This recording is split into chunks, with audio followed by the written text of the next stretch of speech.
Hello and welcome to the Mirror Football's EFL Facebook Live on this Monday afternoon. I'm Ricky Charlesworth and I'm joined by two special guests. We've got Steve Nicholson from the Derby Telegraph, who's Derby County writer, and we've got Dom Howson from Yorkshire Live, the Sheffield Wednesday writer. Obviously, we've got you two fellas on for specific reason, so obviously that was the story of the weekend, wasn't it? First of all, how are we doing, chaps? Are we good? Yeah, good, thank you. Yeah, not too bad. I've just spent most of the morning getting my atlas out and getting ready for League One and those trips to Accrington and Gillingham and everywhere else. It's going to be very nice and lovely to go to next season. Absolutely, yeah. Well, we'll get onto that at some point, Dom. Steve, we'll start with you because obviously Derby were the winners, if you like, if you want to use that term. Obviously, being there at the ground and seeing the celebrations, was the overriding emotion relief rather than anything else? I think so, yeah. I mean, I've written a piece about that because they've had some criticism, the players and the club, for what people deemed as celebrating failure, if you like, in a way, of such a torrid season. Dom was there as well. It was such an emotional roller coaster of a game. 1 minute they were up, 1 minute they were down. Sheffield Wednesday the same. Goals flying in, leads being lost. And I just think at the end, for me, it struck me as relief, not celebration. That's what I sensed from it, real relief. And you know, you've got to cut them a bit slack here, and it would have been the same for Sheffield Wednesday or Rotherham as well. It's been a really mentally and physically draining season. The most draining I've worked, and I've been at the Telegraph for 35 years, and that was a draining season for many, many reasons that we know about. And I just think if Derby's players would have just shook hands at the final whistle and walked off, they'd probably been accused of not caring after such an awful season. I just think it was sheer relief. That's all. That's the way I saw it. It didn't strike me as celebrating. And let's be honest, make no mistake about it, this season has not been something to celebrate. Yeah, absolutely. Yeah. Just by the way, if anyone's got any comments or questions, you can feel free to put them in, and we'll try and get to them if we can. Dom, we'll flip it over to, obviously, Wednesday. You know, for every winner, there's a loser. And, you know, we knew that one of these teams was going to go down, possibly both. And I think at one stage they were both going down.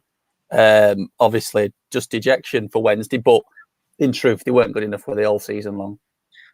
They've only got themselves to blame. They got themselves in this mess by starting the season off with a 12-point deduction that was of their own making. And then it was reduced on appeal in November. But yeah, if they'd not been given the points deduction, they would have stayed up. And you look at the table, they've also suffered the ignominy of finishing bottom. So, you know, Wickham, fair play to them.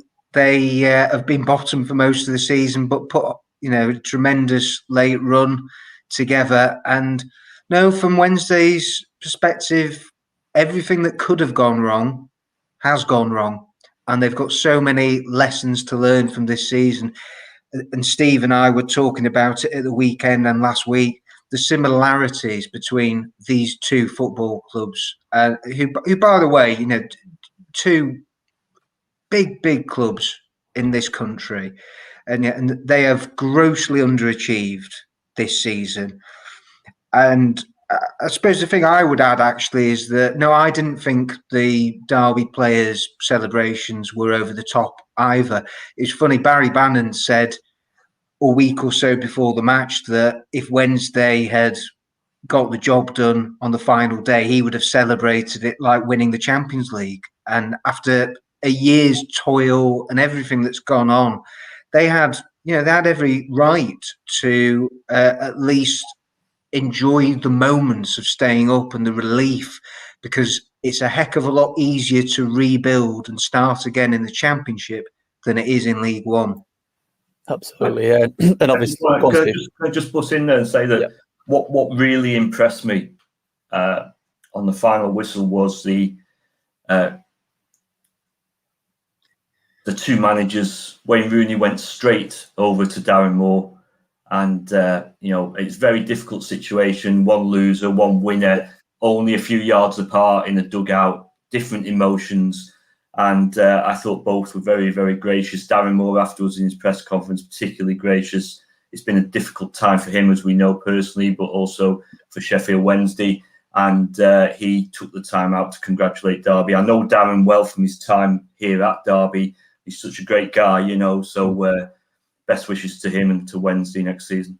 I think there were actually two of the sort of standout moments from the weekend, that you had Darren Moore being consoled by Wayne Rooney. Darren Moore was actually sort of on his knees as the final whistle went up. And, you know, again, he was very gracious and magnanimous in defeat.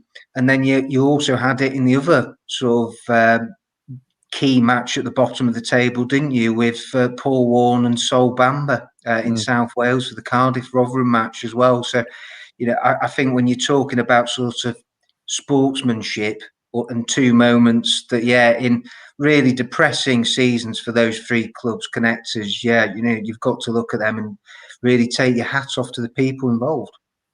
Just going to touch on Rotherham. Obviously, they're the other team. We'll get on to Wickham shortly as well. But Rotherham, you know, I think 88th minute, Cardiff equalised, you know, so they were in the driving seat, weren't they? Right up until, I think I saw a stat this morning that said they were out of the bottom three the most time on the final day. Because obviously they took the lead early on, didn't they? But yeah, just fell short, didn't they, Rotherham? I mean, out of the three clubs, Wednesday, Rotherham and Derby, they were probably the ones that everyone expected to go down, weren't they? But where do you think he goes now, Paul Warne? Because that's 5 years as a manager. Every one of them has been promotion or relegation. I mean, it's quite remarkable, that stat. Yeah, it is. And, you know, they've had a tough time, Rotherham, you know, as we know, and they had to play catch-up. That was always likely to be an issue. I can't remember, it was something like 11 games in 33 days or something. Yeah. Cool. I mean, championship games are demanding. You know, fans have to understand that the amount of physical effort that goes into a championship match, and to have to play that many games in a short period of time, was always likely to be a factor for me. They gave it a right good go. You know, he can be very proud of his players, and he is very proud of his players. And I've always enjoyed listening to Paul Warne in pre-match and post-match press conferences. And it must have been very hard to take that. You know, as you say, for most of the afternoon, it looked like they were staying up and Wednesday and Derby were going down. And then to concede an equaliser 2 minutes from time, very tough. I've dealt a little bit with Paul Warne over the years. And, you know, as a bloke, I mean, he is absolutely tremendous value for us, from our sort of point of view, with some of the lines that he comes out, but he is just so down to earth, and he's quirky. He's just a little bit different to a lot of managers. He doesn't come out with the sort of the jargon. He doesn't come out with.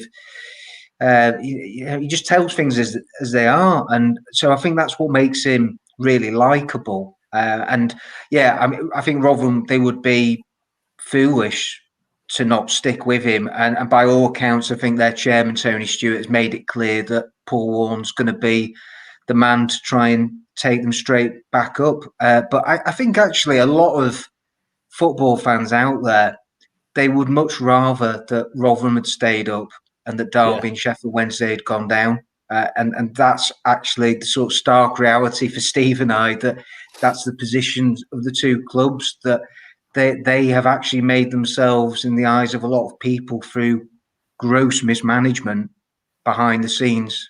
They've made themselves very unpopular, and there's a long, long way back for them both to be challenging and trying to get back into the Premier League, particularly for Wednesday.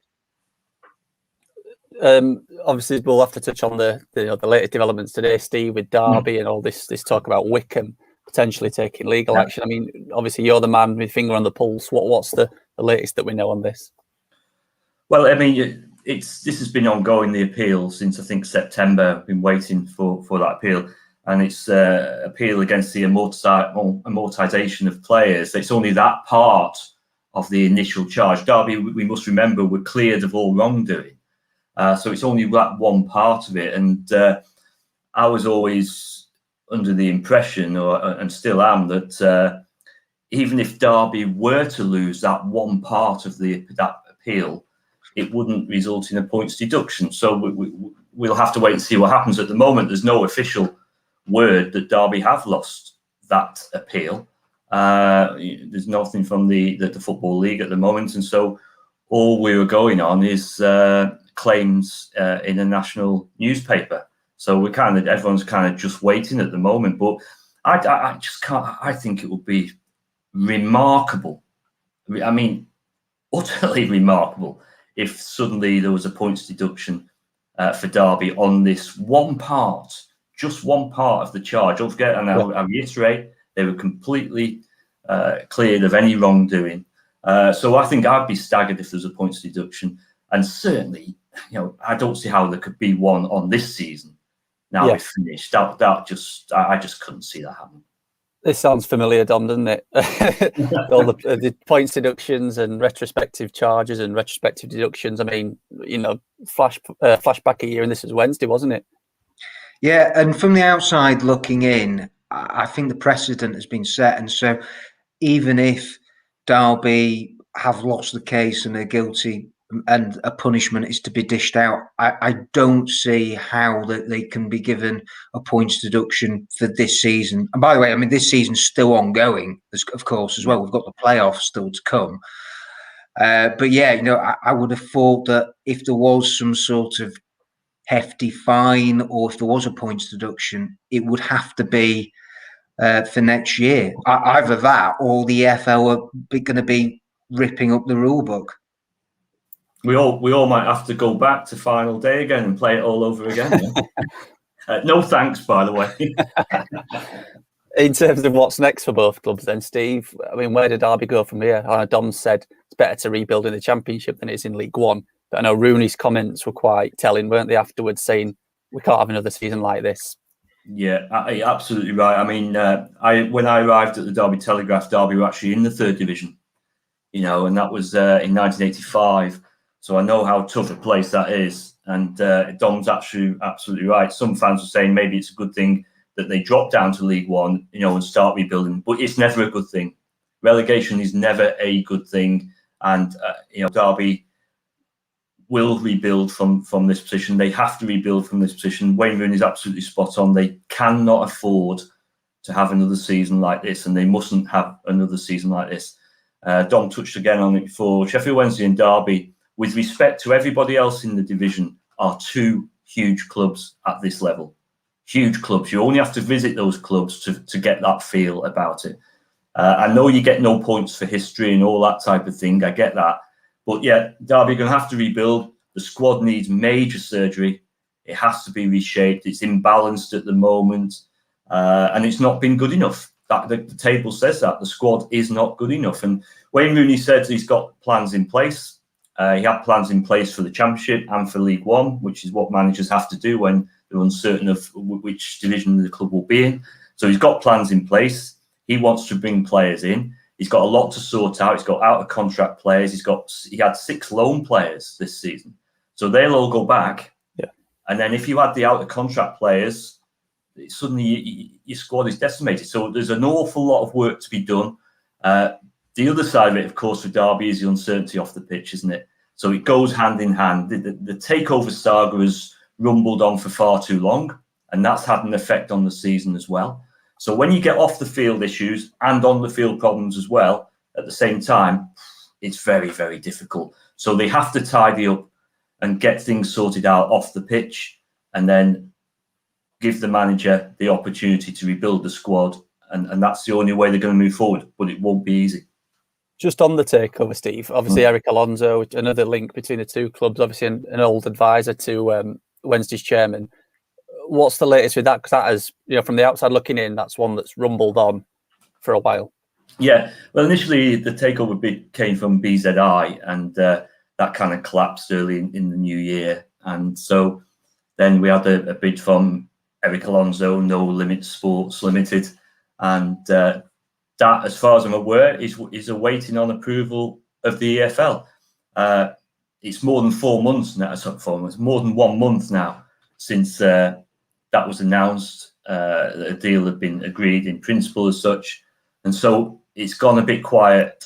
And in football, when things go a bit quiet, you kind of wonder why that is. And fans are kind of demanding and want to know, understandably, they want to know where we are at with it and what the latest is and what it all means. It's also understandable to an extent that the parties involved can't say a great deal. You know, in takeover situations, there's a lot going on in the background, and you can't really come out publicly and talk too much about it. So the whole thing's been very frustrating. And when you add that to on the pitch problems as well, you can understand the concerns, the worries, and the frustration of the supporters. And those worries and concerns will be shared at Hillsborough. Obviously, Dom, sounds a similar picture, doesn't it? You know, a lot of players out of contract, I think 13 out of contract. Big rebuild. Oh, it's huge, yeah. I mean, this summer, it almost feels make or break for the owner, Dave Ponchansiri. He is very unpopular with the supporters for his decision-making over his premiership in the last 6 years or so. They've gone from the back-to-back playoffs, and it's been a downward spiral since 2017, and it's now culminated in relegation. And he's apologised, since Saturday and taken full responsibility for them going down. But it's not words Wednesday fans want to hear anymore. They want action. And I think they've made a positive step in they've already announced and stated that Darren Moore is going to be the man to take the team forward. And I like Darren Moore's style of play and the sort of footballing philosophy that he's trying to implement. But he's got to be given the time, the tools to do the job, because this is a club that have been going in the wrong way for too long, and there's a lot of things that need to happen this summer, and it's going to be a summer of change, and they've got to make a lot of decisions and big calls, and they've got to get them right, importantly, in recruitment, which has been nothing short of abysmal in a lot of people's eyes in the last 4 years. Well, no more excuses. They've got to do the business, and they've got to get it right this summer. Just in terms of the championship as a whole, obviously you see these two massive clubs scrapping at the bottom, and then you look at, the teams what come down invariably go back up. You look at Norwich and Watford, and you've got Bournemouth in the playoff picture. Do you think that's going to be a more common theme going forward? Are you going to get less Barnsleys and Huddersfields going up, or because that's a worry, isn't it, among fans at this level? I think it is a worry, yeah, and the teams coming down financially have an advantage straight away, and I think that needs to be looked at, because I don't think that's a level playing field at all. This season, Norwich have gone back up, as you say, and Watford, deservedly so. By the way, Norwich have been the best side all along, and Watford have done well also, and Bournemouth could well go up through the playoffs. What the Championship doesn't need is for that to happen season after season. Yeah. Because then it becomes something of a slightly closed shop, doesn't it? And you don't need that at the Championship, because one of the strengths of this division, we're told constantly, is the competitiveness of it. What I will say, and again, this shows how poorly Derby County and Sheffield Wednesday have performed this season. The quality of the Championship this season is not as strong as it has been in recent seasons. 2 seasons ago, Sheffield United and Norwich went up, 2 very strong sides, and the 4 teams in the playoffs were Derby, Villa, West Brom and Leeds. Very, very strong. That's a strong quartet. Last season, West Brom went up with Leeds, again, strong side, and Fulham, a good side, good footballing side, beat a very exciting Brentford in the playoff final. We haven't had that quality, that depth of quality this season. And as I say, that highlights for me what a poor season Derby and Sheffield Wednesday have had to struggle in a division which I think has been weaker than in recent seasons. Agree completely with Steve on that.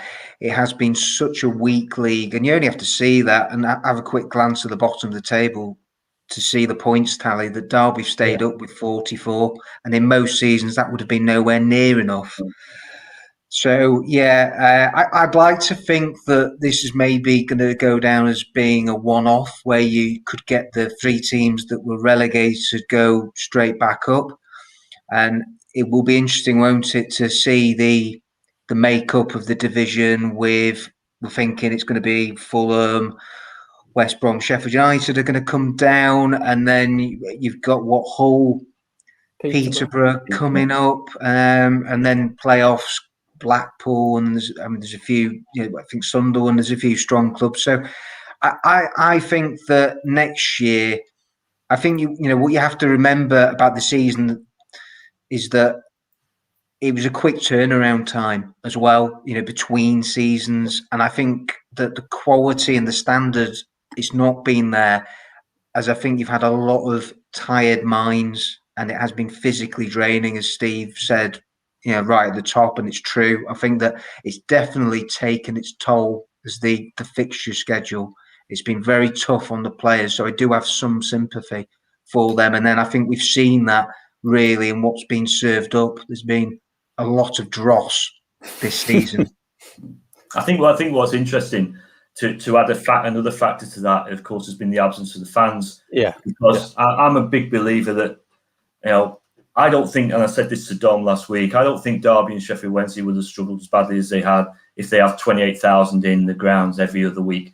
Because what 28,000 fans do is, yes, they can put pressure on you, and it's not a nice place when things are going badly, but they also demand a performance, and I think their demands bring an extra percentage out of players. And I think the quality of the games we've seen, the pace of the games we've seen, some to be honest, they've been a bit like training games. It's had that kind of feel to them. That wouldn't have happened with 28,000 in Pride Park every other week. So I think that's been a factor also. Absolutely. Yeah, well, hopefully chaps will have both be enjoying better seasons next year in front of full houses and full attendances. Thanks for joining us, Steve. Thanks for joining me, Dom. And thanks for tuning in as well and putting all your questions in. If you've missed any of the show, you can flip back and watch it again. But until next time, thanks very much.